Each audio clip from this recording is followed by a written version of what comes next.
Hello and welcome to Dialogue. I'm Yang Rui in Beijing. With the arrival of cold air, the thick smog that has been blanketing the northern part of China finally began to disperse. This recent round of smog was severe, with a red alert starting from the 16th of the month. A significant portion of Chinese territory was affected and millions of people's lives disrupted.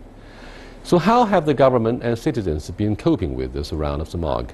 How does China's smog problem compare with those in other countries? And what more can be done to address the issue in China, both in the short and long terms?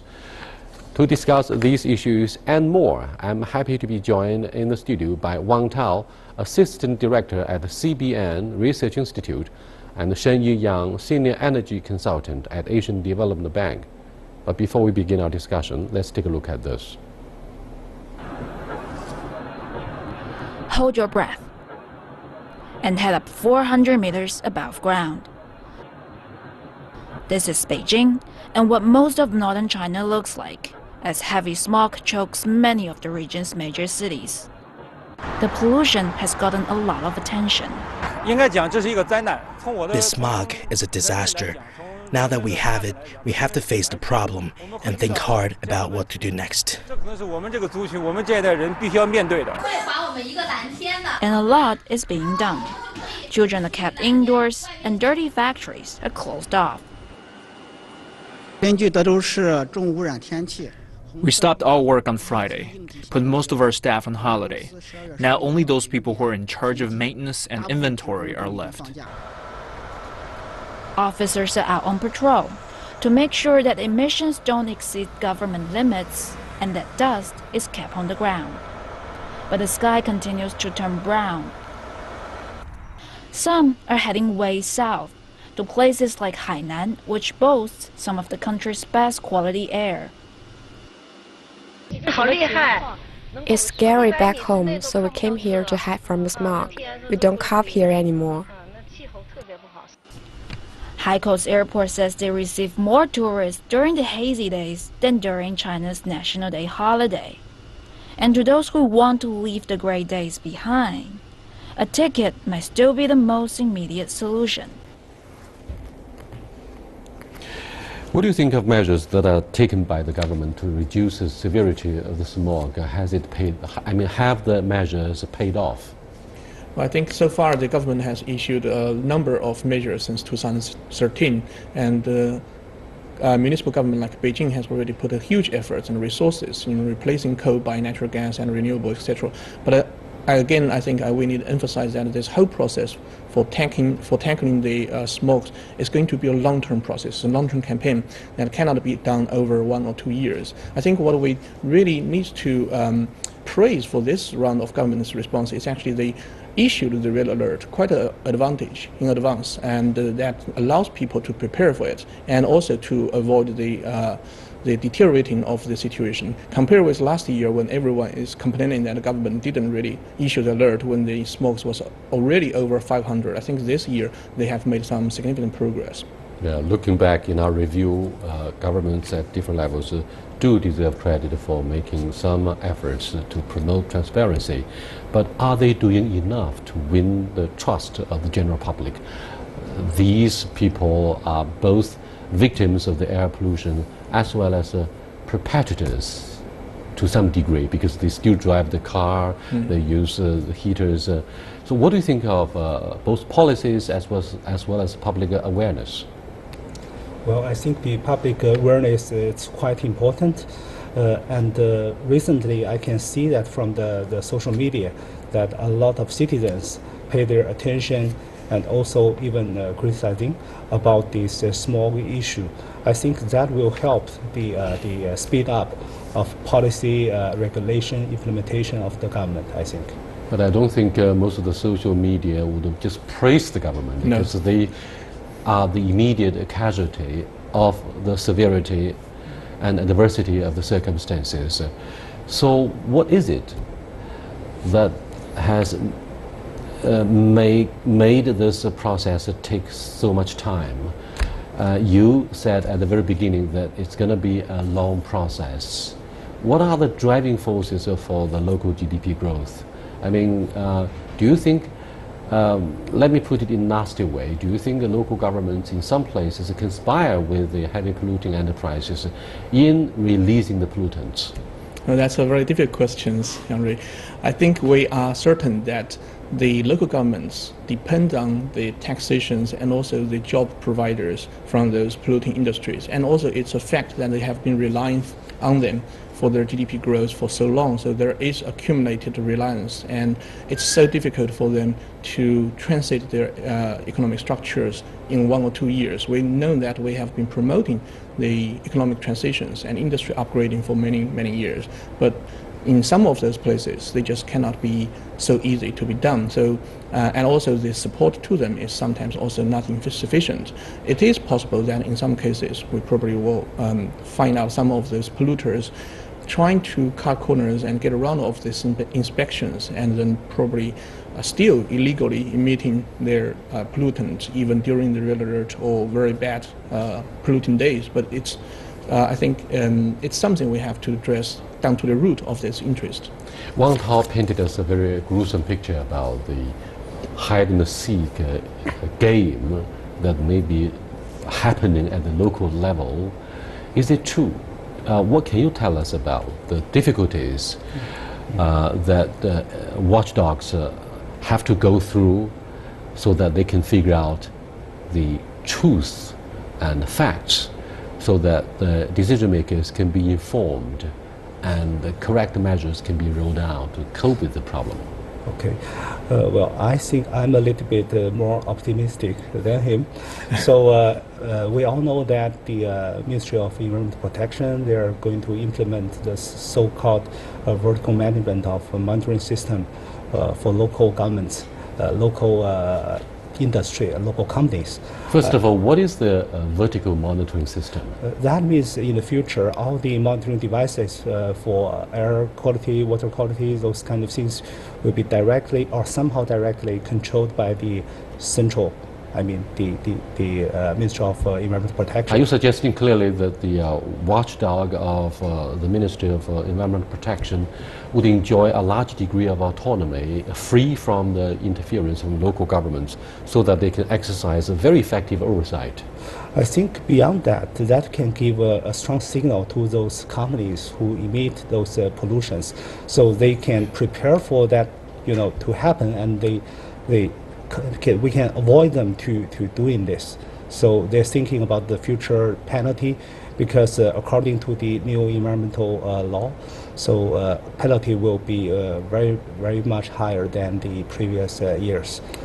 I would go one step further. I think instead of just sending all those informations of pollutions or emissions to the center of the Ministry of Environmental Protection, we also need to encourage either the ministries or the polluters or companies to release their emission data. If you think you comply with the standards, you should be able to release your data to the social medias, to the public platforms. There has been a lot of work being done, for example, by the Public Institute of Public Environment, IPE. Dr. Ma Jun has already pushed a round of the campaigns for the environmental data exposures, and that would actually encourage the NGOs, the social servant societies, and also the general public to supervise the emissions from the polluters. And they also would be able to say if their emissions is actually right up to the standards. So that will be able to help us to avoid the situation where they will be able to manipulate some of those emission data in a black box and without letting the general public know. There's obviously a powerful role for the NGOs to play in supervising the environmental conditions, but we know that some of the laws that have been enacted by the legislature are pretty tough. They have very specific requirements about what can be done and what cannot by the NGOs in terms of foreign fund in particular. That's very embarrassing for a lot of the NGOs who are involved in environmental protection and oversight. So do you think NGO can effectively enjoy policy support from Chinese authorities? If they cannot, then why can people like Dr. Ma Jun do so much to advance the public awareness about the environment? Well, I think that's a kind of sensitive question, but my answer is that if we can have a very transparent regulation about what to do, what can people do, or what cannot to be done by the NGOs, then I think that will give a very clear, guidance for the NGO to move forward. I think NGO already play an important role in China already. But is it something normal for the Chinese authorities to cope with NGO? I mean, the measures, the policy options that have been adopted by the governments themselves are a learning curve. China, after we are just 3 decades since the opening up, and NGO is just a novel idea that comes from the West. So does it mean that we need to give governments enough time to feel more comfortable with the supervisory role of the NGOs? I think it's not exactly a novel concept anymore. It's not novel. Yeah, in China, I think the oldest environment NGOs already worked with Chinese government for 3 decades. So for you guys, it's not novel concept. But for the government officials, they would rather already worked with them for 3 decades. So they already know this concept. And also there has been a lot of cases where you can find that the suggestions or advice from the NGOs being taken up by the government. I think there is, as just Dr. Sun said, if you can make clear what can be done and what cannot be done, and make this boundary clear, this is to Chinese government's own interest to work together with the NGOs to provide better supervision and monitoring of those polluters. Let's take a look at the issue of accountability. It's fine to have the vertical monitoring system, and the penalty would be a lot harsher compared with the previous lenient policies. However, with the promulgation of the environmental law, the first of its kind that went into effect exactly 2 years ago, I've seen no headlines or front page stories about who has been brought to justice due to their violation of the law. I've seen none of this. What I've heard is perhaps only something like fines instead of laws, a criminal offense that's been charged. What do you think of the adversity in this regard, the punishment itself and the accountability? Well, I think besides of the regulation, we still need a lot of supporting measures to make what we want move forward. For example, there's no very good quantitative analysis to link the air pollution to the environmental health. So even in the court, when you want to sue somebody for pollution, so the quantitative analysis to make sure how much damage has been made and how much money they need to pay. So this kind of supportive measures, I would suggest that Chinese governmental and legal system need to study a little bit more from the Western countries, including US and Europe. Thank you very much. You are watching Dialogue with Wang Tao as well as Shen Yi Yang, 2 experts of environmental protection and energy studies. We've been discussing the severity of the latest round of smog. What can be done to reduce the adversity of air pollution so that our health can be protected through law and legislation. We shall be back in a few minutes. Stay with us. Welcome back. We were discussing the issue of accountability and the issue of transparency.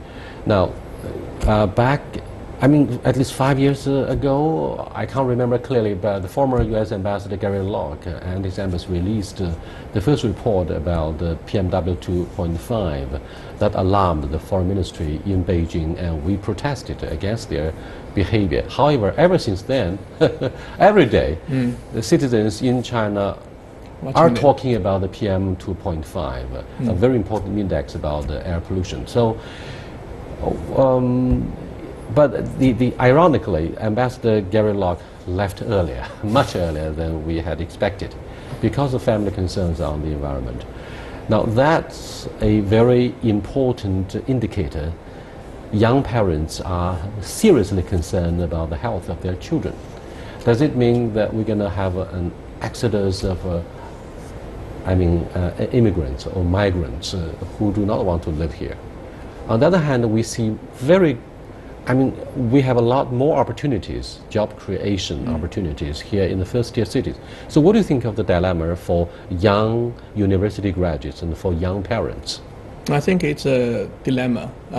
As a young parent myself, I have also a 2-year son, and I also worry about his health when there's a smog. So I do not allow him to play outside when the air quality was bad. So it is a strong concern for young generations. But I think on the other hand, you also see a lot of foreigners, young foreigners, coming to China because they're coming to Beijing because of the opportunities and also the platform that they will be able to enjoy. I think it is a fact that Beijing is undergoing a transition where that we are trying very hard to provide the best quality of the platform for the young generations, for the talent, and to attract them to work here and to express their talent. But I think on the other hand, this is also a fact that this is a short-term cost they have to endure. And it's difficult, and I think it's also a personal calculations of balance, which way they go for. But I think for the young generations of the graduates from universities, somehow they have to find, if you look at overall China, this round of the smog actually covers almost most of the major cities in China. So there is no escape for many of us. And you have to work in this to try to solve these issues before you can really save. You cannot escape narrowly from most of the major cities, but what has happened in Western countries which went through their periods of industrialization, and they were facing much the same adversity about air pollution. What could we learn, or what kind of inspirations can China draw from their lessons? Yeah. Well, I think the role model is London. London. Yes. I only remember one brand of raincoat. It's called the London Fog. I bought a London Fog about 15 years ago, but it's a joke. I think London has gone through that, fogs, and Kitakyushu in Japan, and also California in U.S. So they all have experienced such kind of pollution period, and they all gone through that. So there's no doubt. I think Beijing or other major cities in China, if we can do similar, measures to tackle the. I'm afraid you are a little bit too optimistic. Since in China, I'm afraid the issue of supervision has been a hot potato for many of the critical guys. So in that case, do you think this process of improving the environmental conditions will take much longer? Well, I think if we look at the example of other countries, they all gone through a way like awareness and action. Budget. Action means not just talking. So budget, and also this kind of a reform of their economic structures, and then things little bit they're changing. So I think the awareness part in Beijing and major cities in China, already people have that awareness. Again, you are a little bit too positive and optimistic about the economic structure. Since, for example, Tangshan, a major city in Hebei province, relies on steel production and glass production. Both are heavy polluting. And yet at the same time, ironically, the European Union refused to accept the overcapacity of steel production. And this is part of the legal battles between these two sides, European Union and China. At the same time, 15 years on, since we entered into the WTO, European Union, the United States and Japan refused to give us the full-fledged market economic status, perhaps because of issues concerning the state intervention. One of the thorny issues of that is the worry of the export of the steels, especially from last year to this year. So why couldn't we reduce sharply the amount of steel production and the production of glass? Well, I think I remember when I talked on this issue about 2 years ago, first time in your program, I mentioned this is going to be a long-lasting battle. This is not something like we can do through campaign.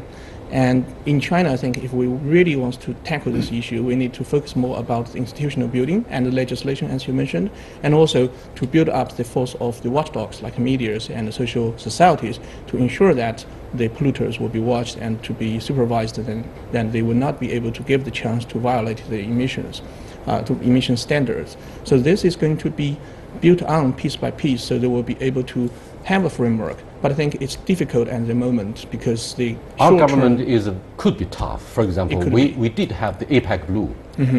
What's the loss of APEC Blue? I mean, on the one hand, we enjoyed. I mean, the citizens in Beijing did enjoy the air quality during the review of the military parade to commemorate the 70th anniversary of fighting Japanese fascism. At the same time, what has happened in our neighboring provinces like Hebei and Henan? I heard that there were a lot of shutdowns of the heavy polluting enterprises. But what about the subsidies for the workers? Don't tell me the worst part of the story. I know, but just tell us the economic loss they have incurred. Yeah, actually, I had a lot of interview with them, during those period. So many factories, they were very unhappy because there's no any compensation for their shutdown. And the market for them is already very bad. Can this be independently confirmed that they did not have any subsidy for the closure of their factories, although they are temporary closures? This one we need to confirm that, but as I know, a lot of those factories didn't get enough compensation for their don't underestimate the ugly fact that some of the local government officials who relied on the local GDP growth rate to be promoted officially may have conspired with the heavy polluting enterprises to cover up the facts. So they don't give you the facts. They complain to play, victimhood. I mean, what do you think of this? I think on one hand, it is true that there is no so-called compensation schemes to the nearby or neighboring provinces when we shut down the factories. And secondly, I think we shut down the factories overall. This is a kind of simple card that applied to all the factories. We didn't, or we failed so far to differentiate that measures to allow the better ones to operate, but then shut down the dirty ones. But you're actually shutting down all the factories within these boundaries. It's simple, but it's not so effective. It was simple and effective, but not obviously a long-term solution to a structural problem about environmental pollution. Now, do you foresee more of the immigration? The young parents would send their children abroad. Do you also foresee that more and more overseas multinationals would reconsider their location? Yeah, I'm not very sure about that. But one thing I'm sure is that this issue is not just about technology, not just about policy. I think it's also about the management schemes. In Beijing, we are working on a lot of, coal reducing, but 200 kilometers away in Zhangjiakou, still a lot of wind power cannot be accessed by the power grid. So this is the management barrier. So I think if we can concentrate what we want to do, and then we can remove those barriers for management, a lot of things can be done, rapidly. Just like, when we have this vertical monitoring system for the pollutants, then it's very easy or very... There again, you go back to the issue of a vertical monitoring system, but what about replacing the fossil fuel with clean energy? We know an important part of the Belt and Road Initiative is to import clean energy and also through the use of digital green technology, the coal can be washed. We can use a cleaner coal for the burning, for generation of the power. So let's look at energy. Wang Tao, are you optimistic that the local authorities might cooperate and would take more care of their local residents? So I think the technology actually moves very fast in terms of both renewable energy and also cleaner use of fossil fuels, natural gas, oil, and even coal. They could be actually used in a much cleaner way and to reduce the emissions, reduce the pollution. I think what we need is not just only the technology, which is already happening, but also the supporting environment. But also the government has to show their willingness to breaking down some of those vested interests. in a situation like today, I think the vested interest groups will certainly hate to say they pay for the cost, they reduce their market shares and giving way to the renewables, unless we can show our willingness as strong as we can do with the anti-corruptions. I think we wouldn't be able to see much progress in the energy sector reform. And so far, I think the energy sector reform is meeting some of the bottlenecks. And if we can tackle that, I'm sure that the technology is there and there is also enough incentives from the investors to make it happen. We will be able to actually see a lot more uptakes of the greener energies in China and then also help us to replace the coal. But this is not to say that coal has to be gone. Coal will still be one of the most important energy sources. But what we need to know is that what we need to do is to use coal much cleaner. I think today, if the government didn't show clear differentiations or preference between economic growth and energy and the pollutions, there still will be cases, as you just mentioned, coal users or coal-fired power plants or small individuals, coal users, try to cut corners of emission standards. They said that we can use coal cleaner, but they didn't because no one is going to punish them. No one is going to sue them. So we have to have that standards or frameworks or legal system there to make them conform with their words. Now, Wang Tao talked about some of the bottlenecks, but fell short of mentioning specifically what they are in the implementation of the in using renewable and clean energy. What are the bottlenecks? Well, I think I don't think I don't think technology is a very big issue. So we all have a lot of new technology already implemented in China. For example, most of the newly built coal-fired power generation plants are supercritical and supercritical. Even Asian Development Bank helped the Chinese companies build the IGCC, which is a near zero emission power plant. So technology is there. So the issue is how can we push them to be implemented in every province. Okay, thank you very much, gentlemen. We don't have time to address concerns of drivers who say, if you look to the West for their inspirations, drivers are not punished. It is those owners of the big manufacturers, polluters should pay, should be held responsible for that, even should be brought to justice. Well, that's a heavy issue. I hope we're going to have time for a discussion about this next time. Until then, goodbye.